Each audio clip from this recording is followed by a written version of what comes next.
سٹرس کے باغات کو ڈرپ اریگیشن پر کیسے کاشت کر سکتے ہیں، تو اس حوالے سے ہمارے ساتھ موجود ہیں محمد نواز شریف زرعی یونیورسٹی کے شعبہ ہارٹیکلچر کے چیئرمین ڈاکٹر تنویر احمد صاحب۔ اس میں نیوٹریشن جو ضائع نہیں ہوتی، یا پودا اس کو پراپرلی اسیمیلیٹ کر لیتا ہے، وہ پراپر اس کا جو گروتھ میں وہ نیوٹریشن ہے وہ یوز ہوتی ہے۔ اب ریسنٹلی پھر گورنمنٹ نے دوبارہ اس کو ریوائز کیا، تو اب یہ آ گیا 70-30 کہ 70% گورنمنٹ انویسٹ کر رہی ہے، 30% جو فارمر انویسٹ کر رہے ہیں۔ عام ہم ڈالتے ہیں یعنی 1 بوری یوریا، تو اس میں آپ 2 کلو 3 کلو یوریا کے ساتھ بھی اپنے پودے کو بہترین سے پال سکتے ہیں۔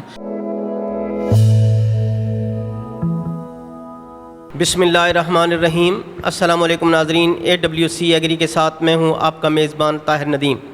ناظرین، آج ہم سٹرس کے باغات کے حوالے سے بات کریں گے کہ ہمارے کاشتکار اور باغبان بھائی سٹرس کے باغات کو ڈرپ اریگیشن پر کیسے کاشت کر سکتے ہیں، تو اس حوالے سے ہمارے ساتھ موجود ہیں محمد نواز شریف زرعی یونیورسٹی کے شعبہ ہارٹیکلچر کے چیئرمین ڈاکٹر تنویر احمد صاحب، تو ان سے بات کرتے ہیں۔ السلام علیکم ڈاکٹر صاحب۔ وعلیکم السلام سر۔ ڈاکٹر صاحب، اس حوالے سے فرمائیں کہ جو ہمارے کاشتکار خصوصاً بارانی علاقوں کے یا ایسے علاقے جن علاقوں میں پانی کڑوا ہے یا پانی کم ہے اور وہ ڈرپ اریگیشن پر اپنے سٹرس کے باغات لگانا چاہتے ہیں، تو وہ کون سا سسٹم جو اس حوالے سے اختیار کریں جو اکنامیکل بھی اور ان کے لیے سود مند بھی ہو؟ Thank you very much. ایک جو ہمارے یہاں چل رہا ہے ڈرپ اریگیشن سسٹم نا، تو یہ گورنمنٹ سبسڈائز بھی ہے۔ پہلے اس کا جو تھا وہ 70-30 کے حساب سے گورنمنٹ آف پاکستان اس کو اسپانسر کر رہی تھی کہ 60-40 پہ تھا۔ 60% جو ہے وہ دے رہی تھی گورنمنٹ آف پاکستان اور 40% فارمر شیئر تھا وہ کر کے، تو انہوں نے بہت سارے جو ایریاز تھے اس میں نا ڈرپ اریگیشن انسٹال کی ڈیفرنٹ کمپنیز نے۔ اب ریسنٹلی پھر گورنمنٹ نے دوبارہ اس کو ریوائز کیا، تو اب یہ آ گیا 70-30 پہ کہ 70% گورنمنٹ انویسٹ کر رہی ہے، 30% جو فارمر انویسٹ کر رہا ہے۔ اب یہ جو ڈرپ اریگیشن کا سسٹم ہے یہ ایفیشینٹ واٹر مینجمنٹ سسٹم ہے، خاص طور پہ جیسے آپ نے گفتگو فرمائی کہ جہاں پہ پانی کم ہے یا ان ایون جگہیں ہیں جہاں پہ لیولنگ نہیں ہے، ایشو ہے لیولنگ کا، تو وہاں کے لیے جو ہے یہ بڑا ہی بہترین جو ہے سسٹم ہے ڈرپ اریگیشن کا۔ لیکن ہمارے ہاں جو پرابلم آتی ہے وہ آ رہی ہے کہ جیسے میں نے کہتا ہوں کہ میں نے ملتان میں ڈرپ لگوانی ہے، تو مجھے جو ڈیزائن دیا جائے گا وہ مری میں بھی وہی ہوگا، وہ چکوال میں بھی وہی ہوگا، ملتان میں، تھل میں، ایون کراچی تک چلے جائیں وہی ڈیزائن ہوگا۔ پھر اس کے اندر ایک تو یہ ہمارا کو تھوڑا سا دیکھنا پڑے گا کہ زمین کی ساخت کے حساب سے، انوائرمنٹ کے حساب سے ہمیں ڈرپرز وغیرہ اور وہ سارے پودے کی جو ریکوائرمنٹ ہے وہ ہمیں دیکھنی پڑے گی۔ ایک پوائنٹ اس کا یہ ہے۔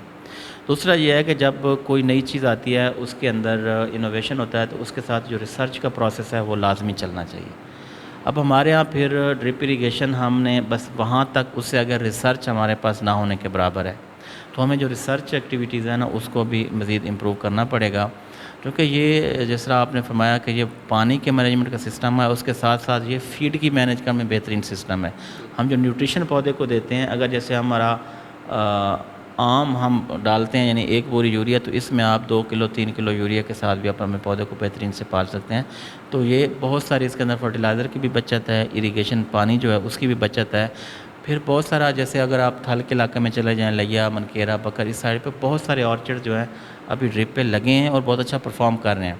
تو اس میں ہمیں چونکہ یہ ریت کے ٹیلے تھے اور لیولنگ کا بھی ایشو تھا، تو لیکن اس کے ساتھ ساتھ اب اس کے ساتھ ایسوسیٹ پرابلمز آ گئے۔ جیسے بہت سی جگہوں پہ اگر آپ فارمر میں فیلڈ میں جائیں گے تو آپ کو دیکھنے کو ملے گا، وہ کہیں گے کہ ہمیں روڈنٹس کا بڑا ایشو ہے۔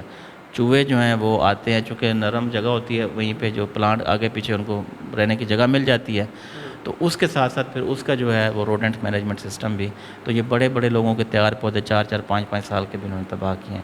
تو جو میں نے آپ سے عرض کیا ہے کہ اس کے ساتھ ساتھ ریسرچ کا سسٹم بھی چلتے رہنا چاہیے، تو یہ اب دونوں چیزیں ساتھ ساتھ چلتی رہیں گی تو یہ سسٹم جو ہے نا مزید پاپولر ہو سکتا ہے اور اس کے رزلٹ آ سکتے ہیں۔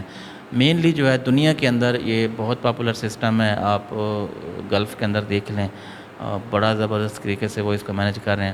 لیکن ہمارے ہاں اگر اس کے ساتھ جب تک ریسرچ کا کمپوننٹ ہم ایڈ اپ نہیں کریں گے اور صرف ڈرپ بیچنا یا ڈرپ لگانا ہم اس ٹارگیٹ سے باہر نکلیں گے، اس کی ایفیشینٹ یوٹیلائزیشن کی طرف ہم جائیں گے، تو ان شاء اللہ تعالیٰ اس میں کافی زیادہ اسکوپ ہے اور آرچڈ سارے جو ہیں وہ اس کے اوپر ٹرانسفارم ہو سکتے ہیں۔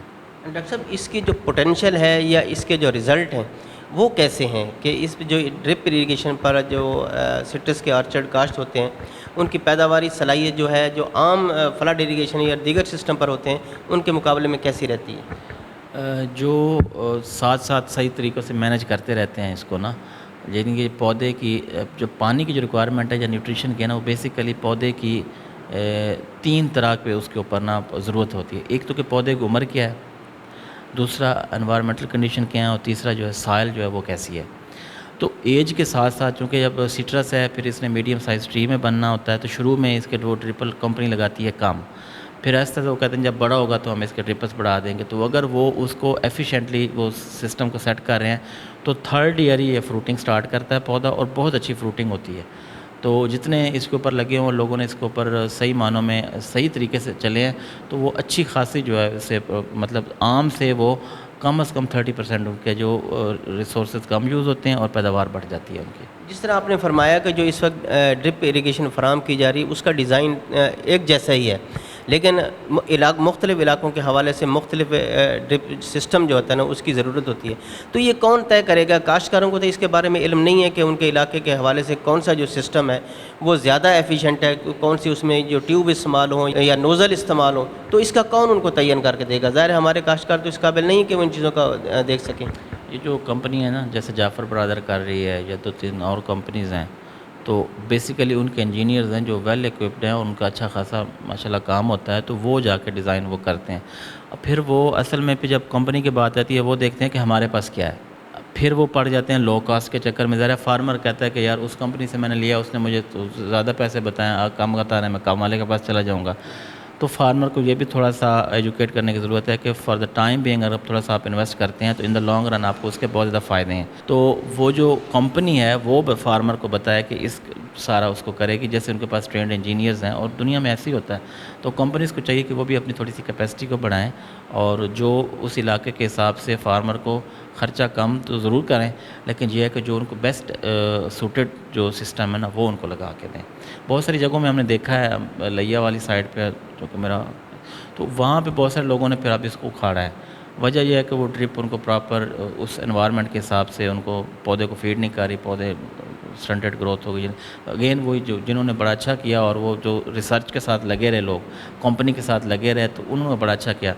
اس میں پھر 2 سال تک کمپنی مینٹیننس دیتی ہے, 2 سال تک بڑی اچھی ڈرپ چلتی ہے. بعد میں اس کی مینٹیننس کاسٹ فارمر کو دینی ہوتی ہے, تو فارمر پہ پیچھے ہٹ جاتا ہے اور وہ اپنا زیادہ نقصان کر بیٹھتا ہے. تو پھر وہ کہتا ہے کہ سر یار میں اس کو فلاٹ پہ لے جاتا ہوں, مجھے ڈرپ کی ضرورت نہیں ہے. تو with the passage of time یہ کسانوں کو بھی اس طرف آنا پڑے گا کہ اپنی فرضی وقتی سہولت کو چھوڑ کے تو ان دا لانگ رن وہ دیکھیں کہ ہمارے ساتھ کیا ہو رہا ہے. ایسے ہمارے کاشتکار جن کی زمینیں جو ہیں ان ایون ہیں یا وہ ہموار نہیں ہیں, اونچی نیچی, ان کے لیے اس سسٹم میں کیا سکوپ ہے؟ یہ بیسیکلی انہی کے لیے میں سمجھتا ہوں, جیسے یہ بالکل ریت ہے نا, ریت کے لیے سسٹم بڑا اچھا ہے. اگر آپ میں اس کو جو پکی زمین ہے نا اس پہ لگائیں گے تو اس میں سلینٹی کا ایشو آ جاتا ہے کہ سالٹ کمولیٹ ہونا شروع ہو جاتے ہیں, پودا جو ہے نا وہ لیچ ڈاؤن نہیں ہوتا. ریت جو ہے نا اس میں ساری چیزیں نیچے چلی جاتی ہیں. تو لیکن اس کے ساتھ آپ کو پتہ ہو کہ پھر جب ہم صرف سینڈ کے اندر لگا لیں تو اس کا مطلب ہے کہ اس کی جو آلموسٹ آرگینک میٹر اس میں نہیں ہے, نیوٹریشن ہمیں ٹوٹل پودے کو آرٹیفیشل دینی پڑے گی. تو اس کے ساتھ پھر نیوٹریشنل مینجمنٹ پہ ہمیں بہت زیادہ فوکس کرنا پڑے گا. پراپر ہم پودے کی ہیلتھ کے حساب سے, اس کی ایج کے حساب سے ہم جب اس کو نیوٹریشن پرووائڈ کرتے جائیں گے تو انشاءاللہ العزیز یہ اس کے لیے بہت اچھا ہے کہ جیسی بھی آپ کی زمین پڑی آپ پراپر ڈرپ اس کے اوپر ڈیزائن کریں اور ڈرپ لگا دیں. آپ کو یہ لیولنگ کے اور یہ باقی ساری چیزیں جو ہے نا اس کے اخراجات مائنس ہو جائیں گے آپ کے. تو یہ جو ڈرپ اریگیشن کے ذریعے پودوں کو نیوٹرینٹس دینے ہوتے ہیں یا کھاد وغیرہ دینے ہوتے ہیں, تو یہ کس قدر ایفیشینٹ ہوتی ہے اس حوالے سے؟ یہ بہت ہے, چونکہ یہ فرٹیگیشن کی فارم میں آ رہی ہوتی ہے, صرف روٹ زون میں مل رہی ہوتی ہے. پھر یہ فاسٹ نہیں ہوتی چونکہ ڈراپ بائی ڈراپ جا رہی ہوتی ہے. تو پھر اس میں نارملی اگر ہم اریگیٹ کرتے ہیں, ہم لائک میں کہتا ہوں کہ 8ویں دن یا 15ویں دن ہم جنرلی کر دیتے ہیں جو ہمارے یہاں نارمل ایک انوائرمنٹ چلتا ہے. ڈرپ کے ذریعے ہمیں ہر روز یا ایک دن چھوڑ کے ہمیں اس کو پانی دینا ہوتا ہے. تو وہ بالکل تھوڑی تھوڑی خوراک لگتی رہتی ہے, پودا اس کو لیتا رہتا ہے, اس میں نیوٹریشن جو ضائع نہیں ہوتی, یا پودا اس کو پراپرلی اسیمیلیٹ کر لیتا ہے, وہ پراپر اس کا جو گروتھ میں وہ نیوٹریشن ہے وہ یوز ہوتی ہے. بہت بہت شکریہ ڈاکٹر صاحب. تھینک یو سر, بہت شکریہ. ڈاکٹر تنویر احمد صاحب کی باتیں سنی کہ ہمارے ایسے کاشتکار جن کے علاقوں میں پانی کی بہت کمی ہے یا ان کی زمینیں ان ایون ہیں, اونچی نیچی ہیں, ریتلے علاقے ہیں, ان کے علاقوں میں یہ ڈرپ اریگیشن سسٹم بہت زیادہ ایفیشینٹ ہے, اور وہ یہ سٹرس کے باغات یا کوئی بھی باغات ہوں وہ ان کو بآسانی سے کاشت کر سکتے ہیں اور اس سے استفادہ کر سکتے ہیں. آج تک کے لیے اتنا ہی. آئندہ سیگمنٹ تک اپنے میزبان طاہر ندیم کو دیجیے اجازت. اللہ نگہبان.